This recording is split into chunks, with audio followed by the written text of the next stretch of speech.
नौवीं अलामत आजिज़ी की।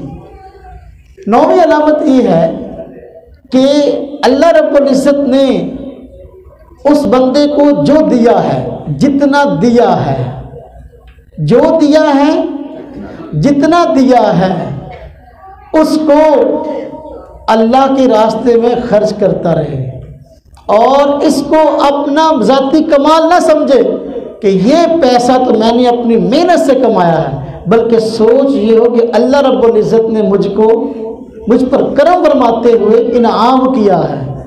तो ये आजिज़ी की अलामत है। बंदा अपना कमाल ना समझे कि मेरा माल मैंने कमाया, बल्कि समझे अल्लाह ने दिया है। किसकी अता है? अल्लाह रब्बुल इज़्ज़त ने कुरान करीम में बंदों को हाँ जी माल खर्च करने का हुक्म दिया। भाई नेकी कामों में माल खर्च करो, इन्फाक फी सबीलिल्लाह का हुक्म दिया। सूरह बकरा की जो इब्तिदाई आयात है, इसमें मुत्तकियों की निशानियां जहां और मुख्तलिफ बयान की गई, एक निशानी ही बयान की गई, वमिम्मा रज़क़नाहुम युनफ़िक़ून। तो मुत्तकी वो हैं जो उस रोज़ी में से खर्च करते हैं जो हमने उनको दी है। उस रोज़ी में से खर्च करते हैं जो हमने उनको, अल्लाह पाक ने क्यों फरमाया कि हमने उनको दी है? हाँ जी, ये तकब्बर को तोड़ने के लिए। साहब जी आगे तशरीफ ले आए। तकब्बर को तोड़ने के लिए तो जो फरमाए कि मैंने कमाया मेरा माल है, मैंने कमाया मेरा माल है, इस तकब्बर को तोड़ने के लिए मिम्मा रज़क़नाहुम युनफ़िक़ून फरमाया। और भाई मुत्तकी वो है जिसका ख्याल ये कि मुझे अल्लाह ने दिया है और मैंने अल्लाह के दिए हुए में से देना है।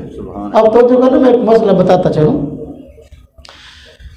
माशाल्लाह हमारा इलाका अल्लाह के रास्ते में खर्च करने में माशाल्लाह बड़ा मारूफ है। हमारे इलाके में कितने मदारस अल्हम्दुलिल्लाह चल रहे हैं और फैसलाबाद अल्लाह के रास्ते में खर्च करने में मारूफ है। पूरा फैसलाबाद हमारा माशाल्लाह, जितने दीनी इदारे माशाल्लाह तलबा यहाँ हैं दूसरे शहरों में बहुत कम है। माशाल्लाह इतने दीनी इदारे चल रहे हैं, हर इदारे का लाखों खर्चा है, लाखों हज़ारों की तो बात ही नहीं है, महाना लाखों खर्चे हैं, महाना। मैं जब ये मस्जिद अपना इमाम आज़म अबू हनीफ़ा की बुनियाद रखी तो हज़रत अपने शेख मौलाना इलियास गम्मन साहब दाऊं फ्यूज़ उनको बुलाया, तो संगी बुनियाद रखा उन्होंने।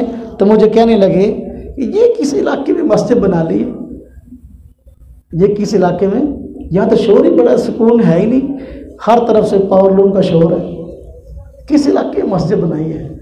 मैंने कहा हज़रत जी मुझे तो ये पता है कि इस शोर की वजह से फैसलाबाद के सारे मदरसे चलते हैं।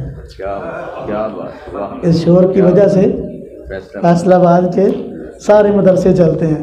इतने हड़ताल हो जाए लुमा जी तो चारे मालका ना हाल होंगे तो होंगे ही होंगे, जिन्हें साना बीतती हो सानू पता। खर्चे कभी इदारों के खर्चे कभी कम नहीं होते। अब देखिए कोरोना आया, हर आदमी कोरोना से मुतासर था, 2 साल तक उसने हर आदमी को तोड़ के रख दिया। तो मदारस का जो हाल हुआ ना, रब ताला की मदद शामिल हाल थी, अल्हम्दुलिल्लाह मदारस बंद नहीं हुए। वगरना जो आदमी मदरसे को 10 रुपये देता था ना जी, जब वो देने का बारी आई तो फ़ौरन कहा हज़रत जी कोरोना है, अब 10 रुपये कैसे दूँ? यानी उन्होंने तो कोरोना का ऑर्डर करके देना बंद कर दिए, लेकिन मदरसे में तो चलना था ना, मदरसा चला और चलता रहा, खैर मार्च कर रहा था। आजिज़ी की अलामत यह है कि अल्लाह ने जो दिया है उसको अल्लाह की अता समझे और अल्लाह के रास्ते में खर्च करे, और जितना ज़्यादा दिया है उतना ज़्यादा अल्लाह के रास्ते में खर्च करे। ये आजिज़ी की अलामत और एहसान न जतलाए।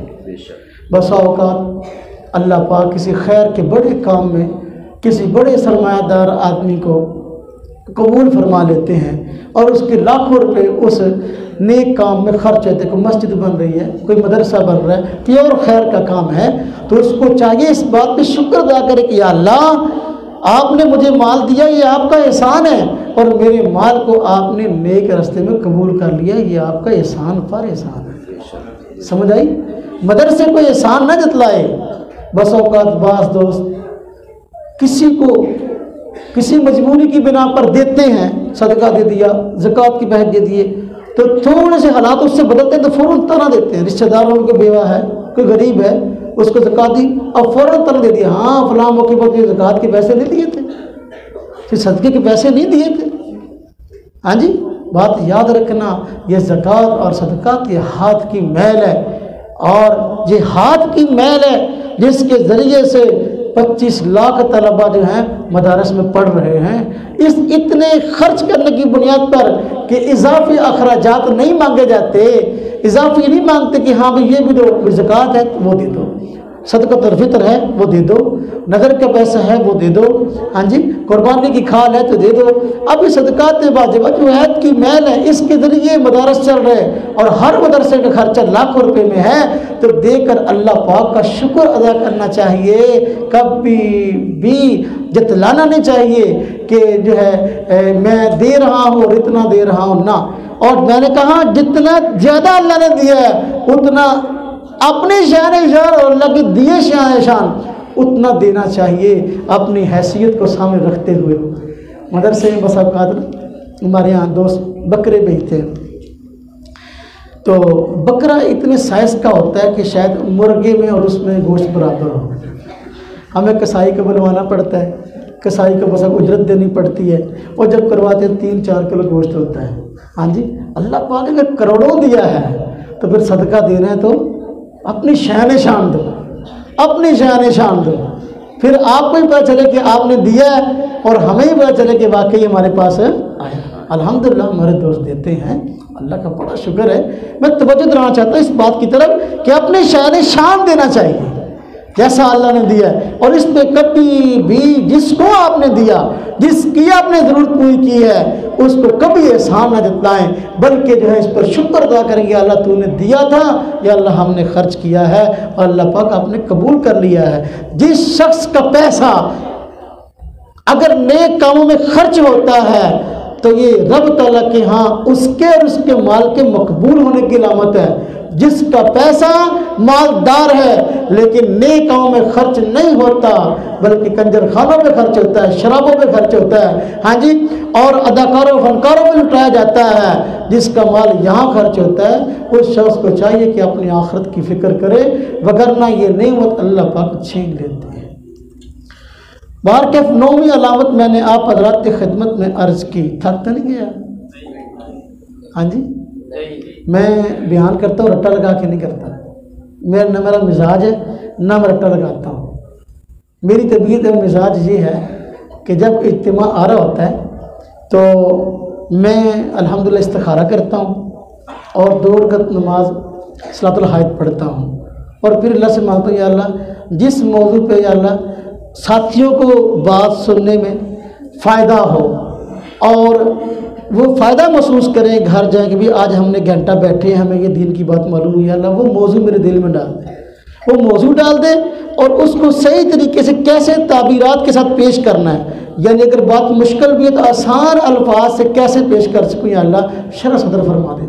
जिसे कहते हैं रब्बि शरह ली सदरी वयस्सिर ली अमरी वाहलुल उक़दतम मिन लिसानी। अल्हम्दुलिल्लाह हमारा जज्बाती बात नहीं है, ये ना कोई हंगामी इज्तिमा है ना कोई जज्बाती इज्तिमा है, बल्कि ये बदलने का इज्तिमा है। हम अपने आप को बदलें और हमारी शख्सियत जो है दिन ब दिन रब तआला के यहाँ मकबूल हो, और ऐसी आदत, ऐसी जो खसलतें, ऐसी आदतें पैदा हो जाएं जो कि अल्लाह के यहाँ मकबूल हैं। इसलिए ये इज्तिमा मुनक़िद होता है। इसलिए अब अगला इज्तिमा हमारा आगे 15 दिन बाद है, जो ख़ास इज्तिमा है। हाँ जी, अब मैंने कई दिन हो गए इस पे मैं बात कर रहा हूँ कि मैंने क्या बात करनी है, तो मैंने इस पे सोचा है, इस्तिखारा किया है, हालात को देखा है, उसके लिए मौजूद मैंने मुंतखब किया भी अगले इत्तिबा मैंने क्या बात करनी है। तो ये कोई हंगामी बात नहीं है। खैर, मैं अर्ज़ कर रहा था आजिज़ी की अलामात पे, तो बात मैं आखिरी बात करके ख़त्म कर देता हूँ, इंशाअल्लाह फिर मौका मिलेगा फिर से ही।